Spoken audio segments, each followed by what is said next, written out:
Okay, guys, we are going to try to finish up that packet so that way you have plenty of time to get this turned in by May 14th, is what they're asking from the school. So you have the story on pages, I'm guessing 42, 43, and 44. And I was trying to save ink, so I just printed out the questions, and I'm going to use the iReady workbook for the article. So you have the article, What Was the Great Depression by Fran Severs. When World War I officially ended in 1919, Americans were tired of war and ready for good times. In the early 1920s, there were plenty of jobs in the United States. People earned good incomes. Businesses grew quickly. During the Roaring Twenties, American consumers enjoyed spending money. Those who could not afford the most expensive items borrowed money so they could buy now and pay later. They bought new homes. They purchased cars, washing machines, and other large items. They also bought smaller goods such as toasters and irons. To meet the demand, factories rushed to make even more products, but companies made too many goods and people stopped buying them. By the end of the 1920s, warehouses were filled up with merchandise that no one bought. Factory production slowed down. Many factory workers lost their jobs. At the same time, many Americans decided to invest money in the stock market. They hoped to get rich quickly. The stock market is a place where shares of stock in different companies are bought and sold. People hope to make a high return by buying a stock at a low price and selling it at a higher price. From June through September 1929, the prices of stocks soared. Then prices began to dip slightly. Nervous investors began selling millions of stock shares for less than the purchase price, losing billions of dollars. On October 31st, 1929, the stock market crashed when stock prices dropped sharply. The crash caused panic. People took their money out of banks and banks were forced to close. More than 600 banks failed in 1929. The stock market crash led to a financial crisis called the Great Depression. A depression is a serious slowdown in the economy that causes people to lose their jobs and businesses to fail. At the start of the Great Depression, about 1.5 million Americans were out of work. By 1933, about 13 million Americans had lost their jobs. To earn money, jobless people sold apples, pencils, and other items on the streets. They shined shoes or washed and mended clothing for others. They sold their personal belongings. Some were forced to beg for money. Without an income, thousands of jobless Americans lost their homes because they did not have the money to pay rent. If they had borrowed money to buy a house, they could not pay their loans, so the bank took their homes.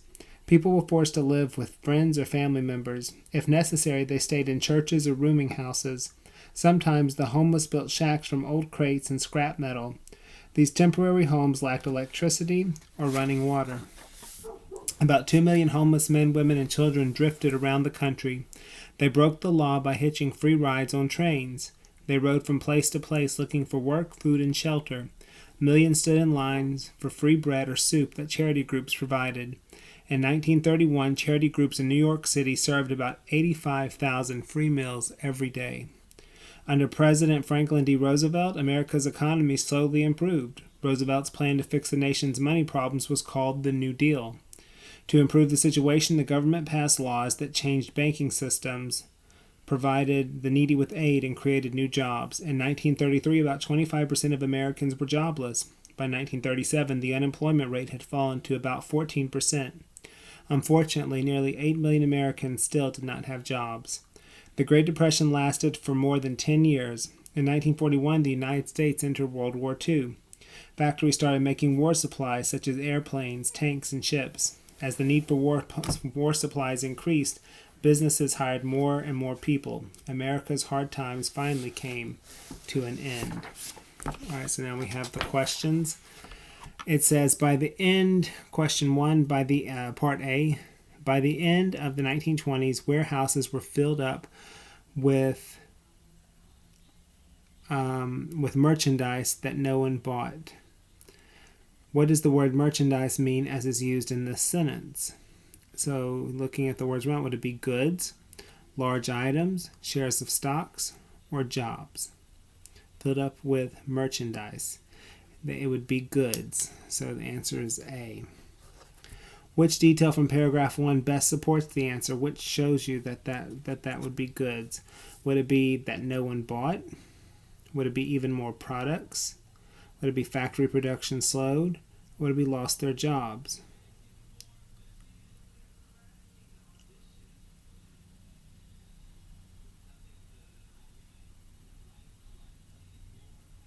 So warehouses were filled up with merchandise that no one bought.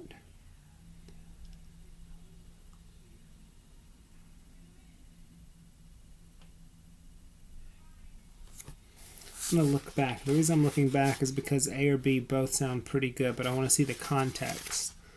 So I'm looking for B where it says even more products.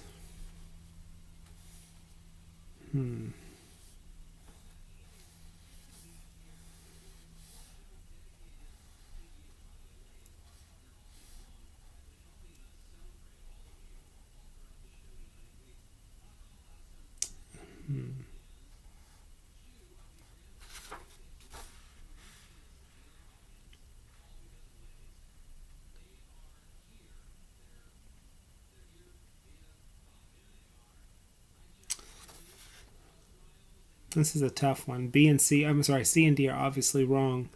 But between A or B, it's very difficult. Which of these would show goods? By the end of the 1920s, warehouses were filled up with merchandise that no one bought.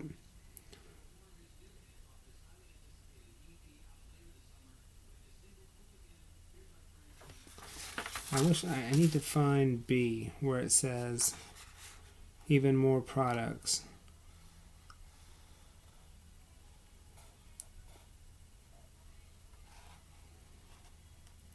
I believe it's B, even more products. Okay, question 2. The author uses a word that means a time of intense difficulty, trouble, or danger. Underline a word in the paragraph below that best represents that idea. So we're looking for something that means a time of intense difficulty, trouble, or danger. The stock market crash led to a financial crisis called the Great Depression. A depression is a serious slowdown in the economy that causes people to lose their jobs and businesses to fail. At the start of the Great Depression, about 1.5 million Americans were out of work. By 1933, about 13 million Americans had lost their jobs. To earn money, jobless people sold apples, pencils, and other items on the streets. They shined shoes.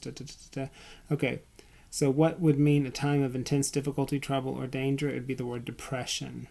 And it's used at the beginning of the second sentence. So underline that. All right, question 3.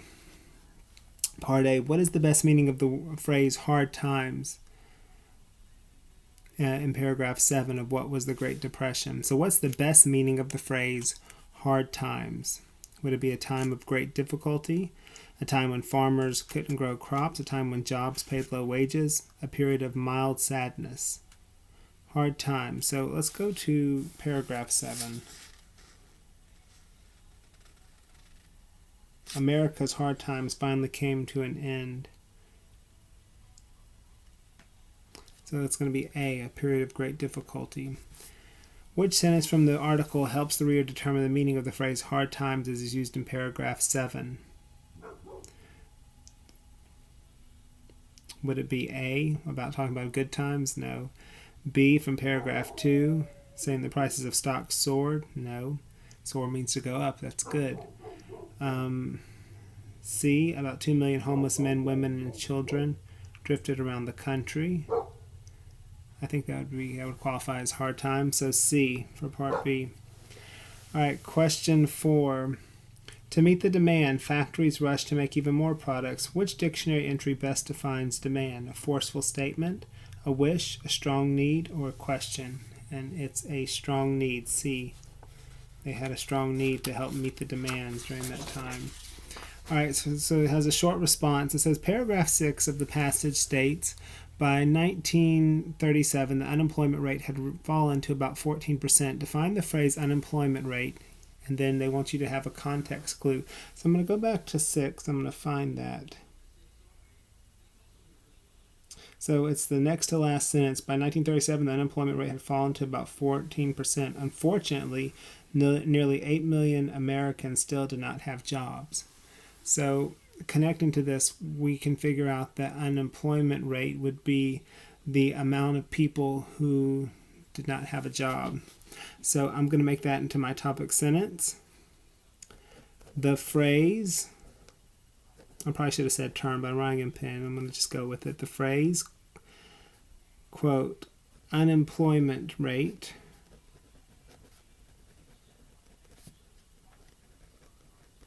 end quote, as is used In the article, the phrase unemployment rate as is used in the article means the number of people without jobs. So my opening sentence is, the phrase unemployment rate as is used in the article means the number of people without jobs, period. Now, for text-based evidence, they want you to support with one context clue from the passage. So before that sentence, it says about 25% of Americans were jobless. By 1937, the unemployment rate had fallen to about 14%. Unfortunately, nearly 8 million Americans still do not have jobs. So you could use the sentence before or the sentence after to help support your claim. If you were in class, I would make you probably use both, but I'm going to let you just choose one. I'm going to use the one before. Now, who we kidding? I'm going to use both of them. Okay, one example.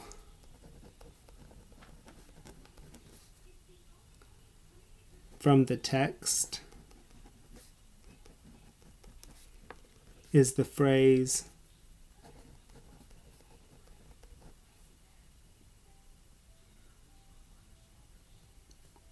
quote, Americans were jobless, period, end quote. Another example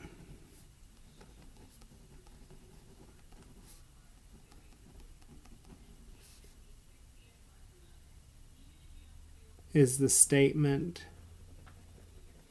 quote, 8 million Americans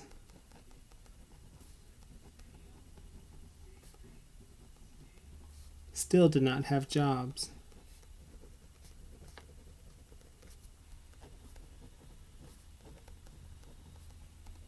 End quote. Then I'm going to sum it up with my explanation and my summary in one statement. These examples help the reader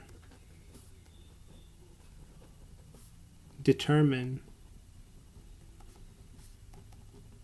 the definition, or you could say the meaning, I'm going to say the definition of unemployment rate.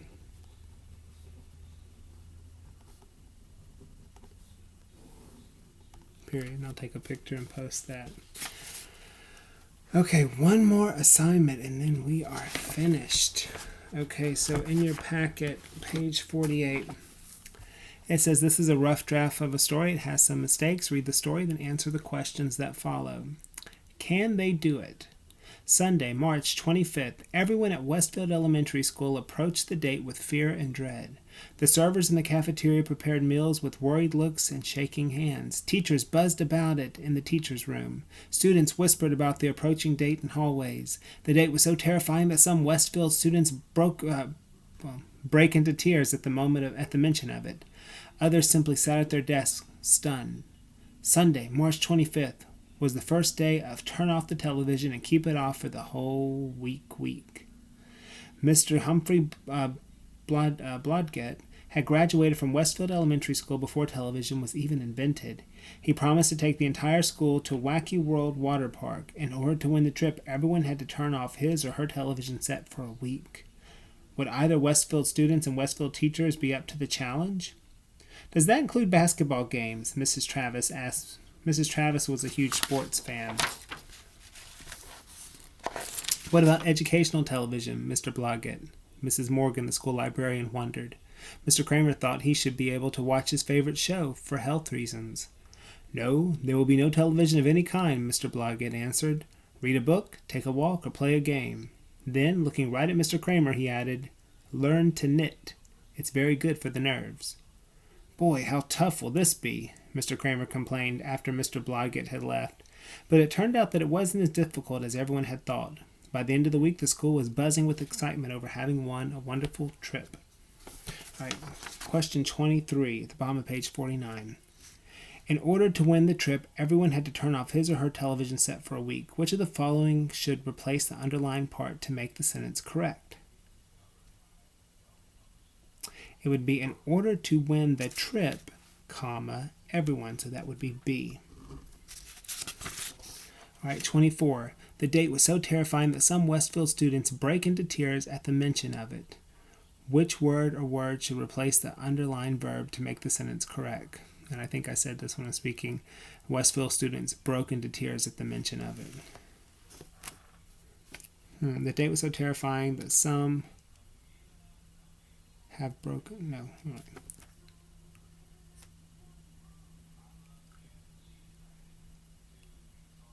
It'd be D. Okay. Read the sentence from the story. Would either Westfield students and Westfield teachers be up to the challenge? Which of the following should replace the underlined part to make the sentence correct? Would either Westfield students...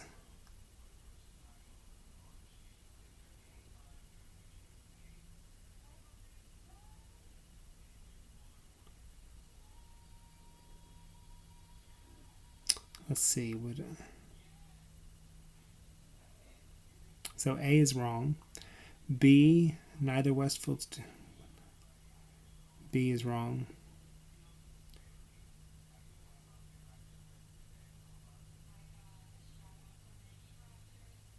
With neither Westfield students.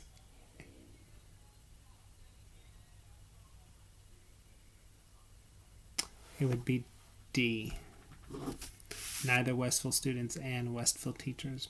All right, 26. Read the sentence from the story. Read a book, take a walk, or play a game. Which of the following should replace the underlined part to make the sentence more correct?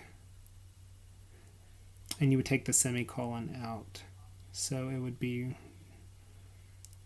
read a book, comma, take a walk, comma, or. So it would be B. I'll take pictures and put that up. All right, guys. So I think there's like 2 more pages, a few more pages after, but they don't have any activities. So we should be done. So get this to your parents. Say, hey, I need to get this turned in if they don't already know that. And get it to the school to Tuesday or Thursday, 8 to 12. If for whatever reason you don't, just as soon as you possibly can, get it to the school. But get this done. Raise your grade by 1 letter. Hope you guys are doing well. Miss you guys. Once again, I'm so sorry that this is the way that the school year has been ending. I hope you guys are doing well. Bye.